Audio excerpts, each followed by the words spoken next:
যাদেরকে বাদ দিয়ে নির্বাচন করবেন তারা তো আর ঘরে বসে থাকবে না, তারা তো আন্দোলন সংগ্রাম করবে, অরাজকতার সৃষ্টি হবে, দেশে একটি গৃহযুদ্ধ, পরিকল্পিতভাবে একটি গৃহযুদ্ধের দিকে দেশ এগিয়ে যাচ্ছে।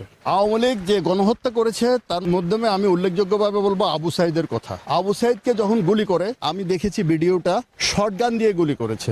শর্টগানের লাইসেন্স বাংলাদেশ সরকার আমাদেরকেও দিয়েছে। শর্টগানের গুলিতে কখনো মানুষ মারা যায় না, এবং পুলিশ অফিসার বলেছে শর্টগানের গুলিতে মানুষ কখনোই মারা যায় না, এবং পুলিশ আবু সাইদকে হত্যা করে নাই। এই সরকারের পুলিশ অফিসারের বক্তব্য আমরা টিভি মিডিয়ার মাধ্যমে শুনেছি। এটা ময়না তদন্ত হলে, সঠিকভাবে যদি ময়না তদন্ত করেন, দেখবেন এই হত্যার জন্য শেখ হাসিনা সরকার দায়ী নয়। তাছাড়া মুগ্ধর কথা বলি, মুগ্ধর পিছনের থেকে যে গুলিটা পড়েছে আমরা ভিডিওতে দেখেছি, সাংবাদিকরা আমাদেরকে দেখানো হয়েছে, পিছন থেকে যে গুলিটা করেছে .726 রাইফেলের গুলি, সেটা বাংলাদেশ পুলিশ কাছে নেই। সেটাও যদি ময়না তদন্ত হতো, সত্যিটা বেরিয়ে আসতো, এবং প্রতিটি হত্যার ময়না তদন্তের মাধ্যমে যদি বিচার হতো, আবু সাইদ, মুগ্ধ সহ 3400 পুলিশ সহ এবং কতগুলো থানা পুড়িয়ে অস্ত্র লুট করেছে, প্রতিটি সবকিছু যদি বিচার হতো, তাহলে দেশ মনে করতাম যে সুন্দর একটি সংস্কার এগিয়ে যাচ্ছে।